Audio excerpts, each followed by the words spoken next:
English is a language, originally the language of the people of England.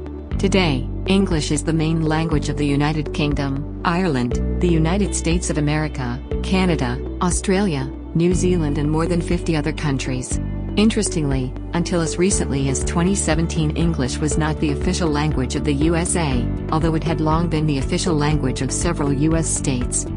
Worldwide, there are over 400 million native speakers of English, and over 1 billion more people speak it as a second language. English is probably the third language in terms of number of native speakers, after Mandarin and Spanish, and probably the most widely spoken language on the planet taking into account native and non-native speakers. Consequently, English is sometimes described as a world language or a global lingua franca. It is the world's most widely used language in international business and telecommunications, newspaper and book publishing, scientific publishing, mass entertainment and diplomacy. English uses a writing system based on the classical Latin or Roman alphabet, the English alphabet with 26 letters that have. It seems sensible to begin an exploration of the English language by determining what we mean by English. If we want to study its development, its use and its status, it's worth clarifying exactly what it is. From one perspective, of course, this may seem a rather empty task.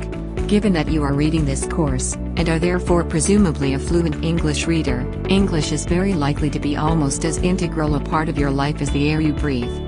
You probably get on perfectly well on a day-to-day basis without ever having to reflect on what exactly comprises the language. It's what you're reading now. If you live in an English-speaking country, it's probably what you use on a daily basis to converse with your friends, colleagues and family. In other words, speaking and reading English is something you just do. You may have the odd argument with people about certain aspects of English usage. Is it okay to say my sister and me had an argument about correct grammar?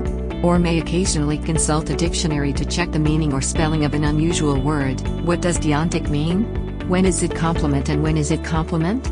But as an expert speaker of the language, you can use English without ever needing to be able to give a scientific definition of what it is, just as you can breathe without needing any knowledge of the chemical constituents of air.